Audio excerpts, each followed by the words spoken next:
This is insane HOA madness. The fence was straight, and she still called it non-compliance. Karen walked up with a clipboard and shouted that she was documenting my property line like it was a crime scene. "You are going to regret that attitude," she said, jabbing the clipboard toward the fence I had just started marking with string and stakes. I stood there in my navy light jacket with the hood up, checking my watch for the third time that morning, because my employer was watching my attendance, and one more late arrival ends my probation. Karen was the social committee chair for the Woodland Crossing HOA board here in Burlington, Vermont, but she acted like she owned every inch of dirt between the curbs. Her black visor sat low over her eyes, and her gray cardigan flapped in the cold morning breeze as she stepped right up to the string line I had stretched along what I knew was my property boundary. "I am documenting this for the file," she said, snapping a photo with her phone aimed at the string line. "Smile, I am documenting this for the file." That was her favorite line, and she used it like a threat every single time. I told her I had every right to mark my own property and that the fence I was planning to repair was 6 inches inside my boundary, according to the survey I had pulled from the county records. She shook her head and tapped the clipboard. "The Architectural Committee has not approved any fence work," she said. "You did not submit the required application, so this is unauthorized construction activity." I pointed out that I had not started construction. I was just marking the line, but she cut me off.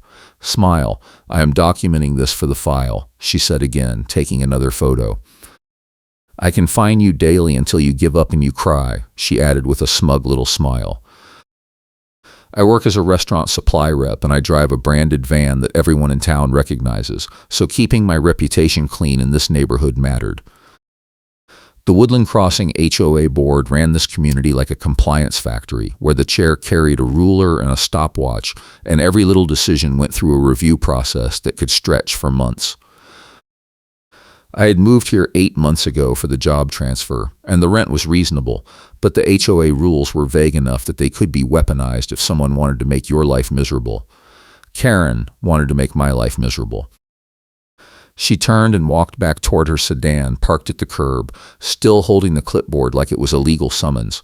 I checked my watch again and realized I had 15 minutes to finish marking the stakes and get to my first delivery stop on time. My boss had already warned me that my probation period was not going well because I kept arriving late after dealing with neighborhood drama, and one more tardy mark would get me fired. I tied off the string and drove the last stake into the soft dirt near the back corner of my lot, then jogged to my van. The whole time I could see Karen sitting in her car, typing something on her phone. She was already escalating. That afternoon, I got a red-stamped final notice envelope in my mailbox. The envelope was the signature move of the Woodland Crossing HOA board. They used it for everything from overdue dues to compliance threats, and it always arrived within hours of any confrontation. I opened it and found a violation notice stating that I had engaged in unauthorized construction activity without architectural committee approval, and that I was subject to a $50 daily fine starting immediately. The notice also said I was required to remove all survey stakes and string lines within 24 hours or face additional penalties. The letter was signed by Heather Thomas, Social Committee Chair, acting on behalf of the Woodland Crossing HOA board. I called my friend Eric, a local paralegal who had helped me organize paperwork when I first moved in. He told me to document everything and to check the HOA covenants to see if they actually had the authority to block a property owner from marking their own boundary. He also suggested I record any future interactions with Karen because her pattern of behavior sounded like selective enforcement. I pulled out the HOA rulebook and read through the section on fences and found that the Architectural Committee could regulate fence height, style, and color, but there was nothing in the rules that said a homeowner could not verify their property line or perform normal maintenance on an existing fence. My fence was already there when I moved in. It just needed some posts replaced and a couple of panels reattached. I was not building anything new. The next morning, I got a knock on my door at 6:30. I opened it and found a man in a high-visibility vest holding a clipboard.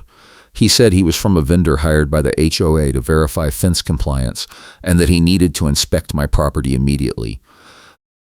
I asked for credentials and he showed me a work order signed by the Woodland Crossing HOA Board Management Company. The work order said the inspection was required to assess safety and code compliance. I told him I had not been notified of any inspection and that I wanted to see the specific rule that allowed the HOA to send a vendor onto my property without advance notice. He shrugged and said he was just doing his job and that if I refused entry, the HOA would escalate the matter. I let him in because I had nothing to hide, but I followed him around with my phone recording the whole time. He measured the fence height at 3 different points and took photos of the posts that were leaning slightly. He also took photos of the string line I had left in place because I had not removed it yet. When he got to the back corner where the property line met my neighbor's lot, he stopped and pointed at the stakes. "These are causing a tripping hazard," he said. "The HOA is going to require you to remove these today." I asked him how survey stakes on my own property could be a tripping hazard when they were 6 feet inside my fence line and not near any walkway. He did not answer. He just wrote something on his clipboard and walked back to his truck. An hour later, I got a second red-stamped final notice envelope. This one said the inspection had revealed multiple safety violations and that I was now subject to an additional $75 daily fine for maintaining a hazardous condition. The notice also said the HOA was placing a stop work order on any fence activity until the architectural committee could review my compliance status. I called Eric and read him the notice. He told me the HOA was clearly targeting me and that the safety language was vague enough to make my neighbors assume I was guilty without reading the actual details. He suggested I file a formal complaint with the management company and demand a hearing so I could present my side in front of the board. I submitted the complaint that afternoon and requested a hearing within 7 days as allowed by the HOA covenants. The management company responded the next day and scheduled the hearing for 2 weeks out, which was twice as long as the rules allowed. But I did not have the energy to fight over the date because I was already behind on work and my boss had started tracking my hours more closely. I spent the next week gathering evidence. I pulled the original survey from the county, printed photos of my fence from the real estate listing when I moved in, and collected screenshots of other properties in the neighborhood that had similar or worse fence conditions without any HOA enforcement. I also pulled the meeting minutes from the last 6 months and found multiple references to Karen raising fence complaints, but only for properties owned by people she had personal conflicts with. Karen escalated again before the hearing. I came home one evening and found a tow truck backed up to my van in the driveway. The driver was hooking up the flatbed and getting ready to winch the van. I ran over and asked what was happening. He said the HOA had reported the van as illegally parked because it was a commercial vehicle in a residential zone. I showed him my lease and the HOA rules section that said residents could park work vehicles as long as they were not oversized. My van was a standard cargo van, not a semi or a box truck. The driver called his dispatcher and put it on speaker. The dispatcher came on and asked what the issue was. The driver explained that I was claiming the vehicle was legally parked and that I had documentation. The dispatcher paused and then said the work order had come from a Heather Thomas representing the Woodland Crossing HOA board and that she had stated the vehicle was in violation of community standards. I told the dispatcher I wanted to file a formal complaint and that I had proof the HOA was retaliating against me.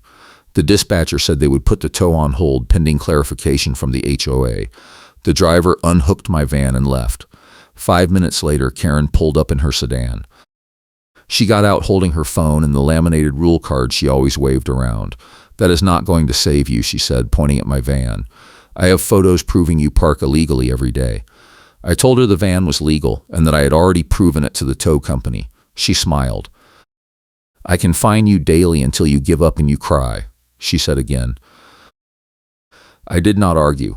I just walked inside and called Eric. He told me to make sure I had the tow company incident documented with names and times because it showed a pattern of harassment. He also told me to bring everything to the hearing and to stay calm no matter what Karen said. The hearing was now 5 days away, and I was starting to feel the pressure from work. My boss had called me into his office that morning and told me the regional manager was asking why my route times were inconsistent and why I kept taking personal calls during delivery windows. I explained the HOA situation, and he said he understood, but that corporate did not care about my personal problems, and that I needed to fix it fast, or they would find someone who could stay on schedule. The night before the hearing, I was reviewing my evidence packet when I noticed something in one of the photos Karen had taken during the original Stringline confrontation. She had posted the photo in the neighborhood group chat with a caption saying I was trespassing on HOA common property. I zoomed in and saw a reflection in the window of my house behind her. The reflection showed Karen holding the tape measure at an angle instead of straight along the ground. She had faked the measurement to make it look like my string line was over the property boundary when it was actually inside my lot. I saved the photo and printed a high-resolution copy. That was my trump card, but I did not say anything about it yet because I wanted to see what Karen would claim at the hearing. The hearing was scheduled for 7 in the evening at the community clubhouse. I arrived 15 minutes early with Eric and a folder containing the survey, the HOA rules excerpts, the tow incident report, the vendor inspection notes, and the photo showing Karen faking the measurement. The board president and 3 other board members were already seated at a long table in the front of the room. Karen sat in the front row on the side holding her clipboard. About a dozen neighbors were scattered in the chairs behind me. Most of them were whispering and pointing at me like I was already guilty. That was the side complication Karen had engineered. She used vague safety language in the group chat so everyone assumed I was doing something dangerous without actually reading the details. The board president called the meeting to order and asked me to present my case. I stood and started by explaining that I had only been marking my property boundary in preparation for routine fence maintenance, and that the HOA had escalated the situation with fines, inspections, and a tow attempt despite no actual rule violation. I showed the survey proving my string line was inside my property. I showed the photos of other fences in the neighborhood that were in worse condition and had never been cited. I showed the tow incident report proving Karen had made a false claim to the tow company. The board members listened but did not react much. When I finished, the board president asked Karen to present the HOA position. Karen stood and held up the laminated rule card. She said I had violated multiple sections of the architectural guidelines by performing construction activity without approval and by creating a safety hazard with survey stakes that could trip children or pets. She said the HOA had a duty to protect the community and that my refusal to comply with the stop work order showed a pattern of disrespect for the rules. She also said my commercial vehicle was an eyesore that violated community standards and that the board should impose the maximum fines allowed under the covenants. She finished by saying, "Smile, I am documenting this for the file," and holding up her phone to take a photo of me standing at the front of the room. I did not raise my voice because my proof was louder than any argument. I opened the folder and pulled out the printed photo showing the reflection. I held it up and asked Karen to explain why the reflection in the window showed her holding the tape measure at an angle instead of flat on the ground.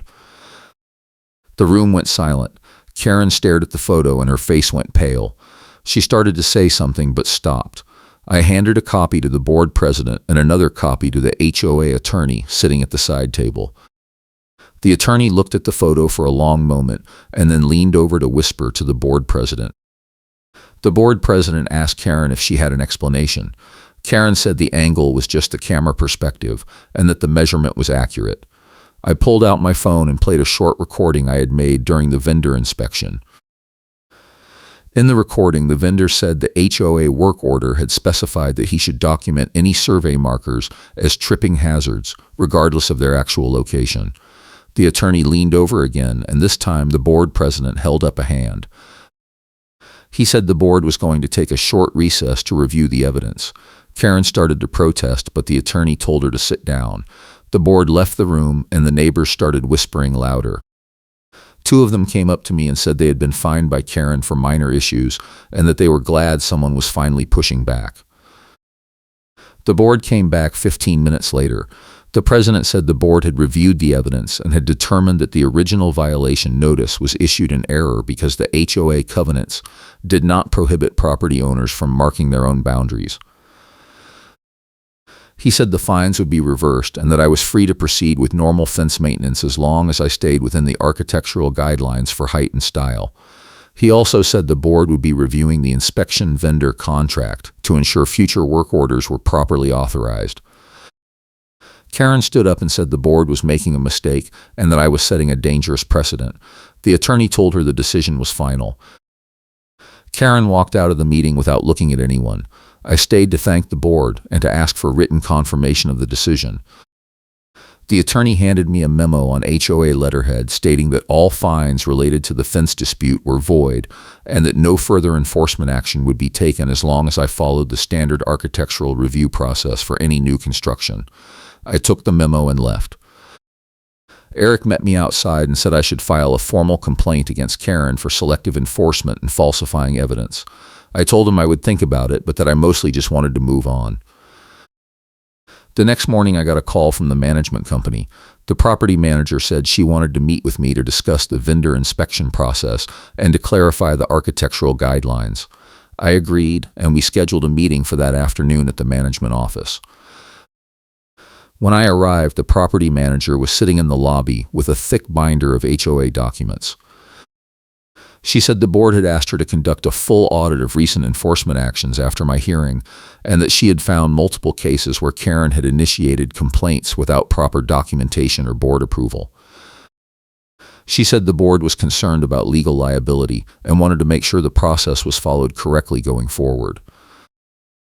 I asked the property manager what she needed from me. She said she wanted copies of all the red-stamped final notice envelopes I had received and any recordings or photos I had from the vendor inspection and the tow incident.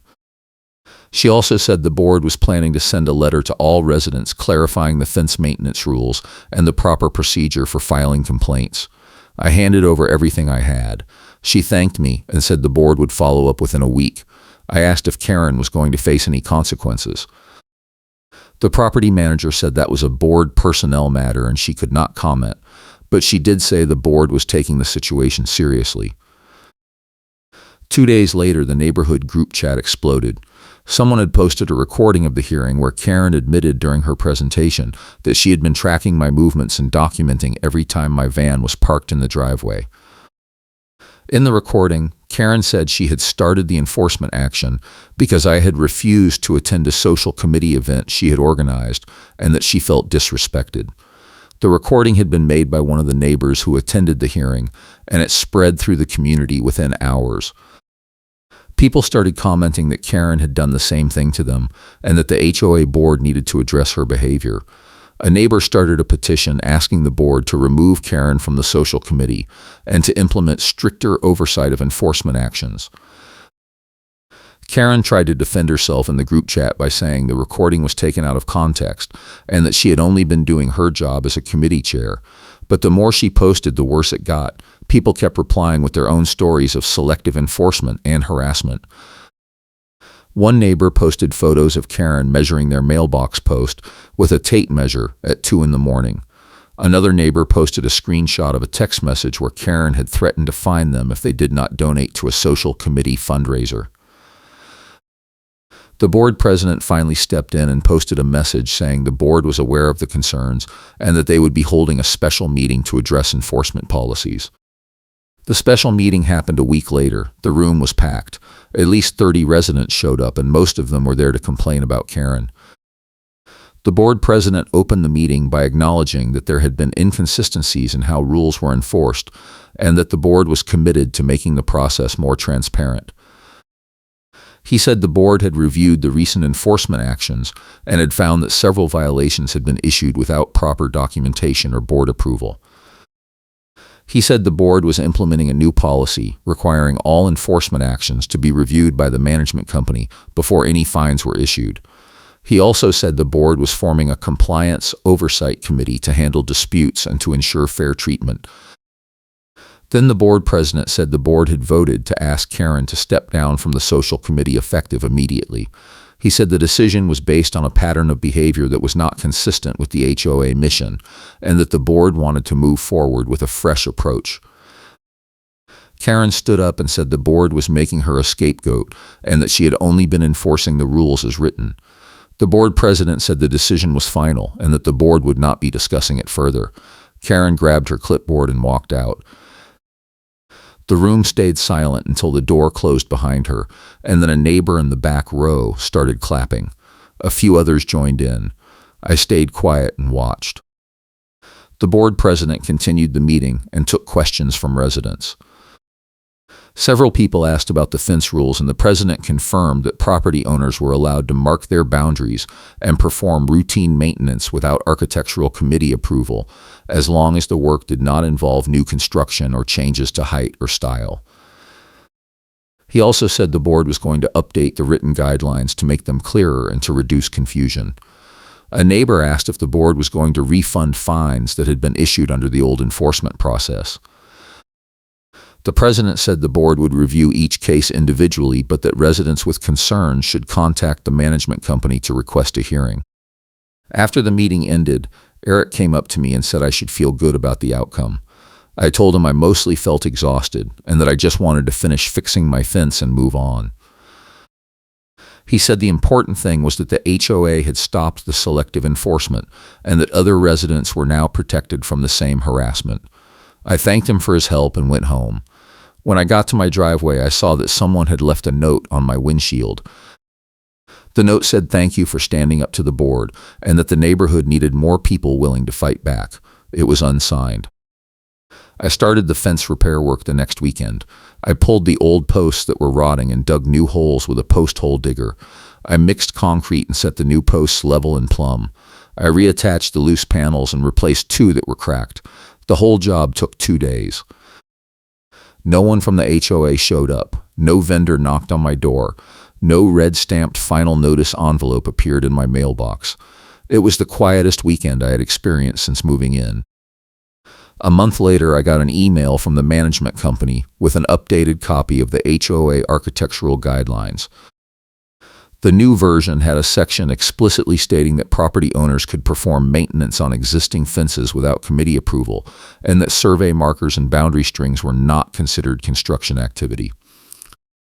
The email also included a notice that the board had updated the enforcement policy to require management company review before any fines were issued. I saved the email and filed it with the rest of my HOA documents. I ran into Karen one more time about 6 weeks after the special meeting. I was getting my mail and she was walking past on the sidewalk. She did not look at me and she did not say anything. She just kept walking with her head down and her phone in her hand. I heard later from a neighbor that she had moved out of the community and was renting a condo across town. The neighbor said Karen had been talking about filing a lawsuit against the HOA board, but that nothing had come of it. I did not follow up. I had no interest in relitigating the whole thing. My job situation improved after the HOA conflict ended. My boss stopped tracking my delivery times as closely, and the regional manager sent an email saying my route performance was back on target. I made it through my probation period and got a permanent position with the company. The van stayed parked in my driveway every night, and no one ever complained about it again. The fence stood solid and level, and I never had to deal with another architectural committee review. The neighborhood group chat stayed active, but the tone changed. People started using it to share information about contractors and to ask questions about HOA policies instead of using it to gossip and complain. A few residents formed a group to push for better transparency from the board and to advocate for clearer rules. I joined the group and attended a couple of meetings, but mostly stayed in the background. I had done my part and I did not need to be the face of the movement. Eric told me a few months later that the board had received complaints from 3 other residents about past enforcement actions, and that the board had settled 2 of them by refunding fines and issuing formal apologies. He said the new compliance oversight committee was working, and that the board was taking resident concerns more seriously. I told him that was good to hear, but that I was not going to get involved in any more HOA drama unless it affected me directly. He laughed and said I had earned the right to stay out of it. The last time I thought about the whole mess was about 6 months after the special meeting. I was driving past the community clubhouse and saw a new sign in the parking lot. The sign said all residents were welcome to attend board meetings and that meeting minutes would be posted online within 7 days of each session. It was a small change, but it felt like progress. The Woodland Crossing HOA board was not perfect, but it was better than it had been when Karen was running enforcement like her personal fiefdom. I still see the red stamped final notice envelopes occasionally when I am sorting my mail, but now they are always for routine things like annual dues reminders or community event notices. I have not received a violation notice since the hearing. My fence is still standing and my van is still parked in the driveway, and my job is still stable. The HOA learned that selective enforcement does not work when someone is willing to document everything and fight back with proof. Karen learned that faking evidence and weaponizing vague rules only works until someone catches you in the lie. The neighborhood learned that a few residents willing to organize and demand accountability can change how the board operates. The whole experience taught me that HOAs are only as fair as the people who run them, and that the rules only matter if they are applied evenly. It also taught me that holding on to proof and staying calm under pressure can turn the tables even when it feels like the other side has all the power. I did not set out to become the person who challenged the board, but once Karen decided to target me, I did not have a choice. I am glad I fought back, and I am glad the outcome forced the HOA to stop the selective enforcement after complaints piled up. Karen was told to step down and she could not spin it, and the system changed enough that other residents were protected from the same abuse. I still check my watch constantly because deadlines matter in my line of work, and I still keep my navy light jacket and black bucket hat ready by the door for early morning deliveries. The difference now is that I do not have to worry about coming home to another red-stamped final notice envelope or another vendor showing up to manufacture a violation. The Woodland Crossing HOA board is just a normal HOA now, the kind that handles dues and enforces reasonable rules without turning every minor issue into a personal vendetta. That is all I ever wanted. Thanks for watching, and I am glad you stuck around.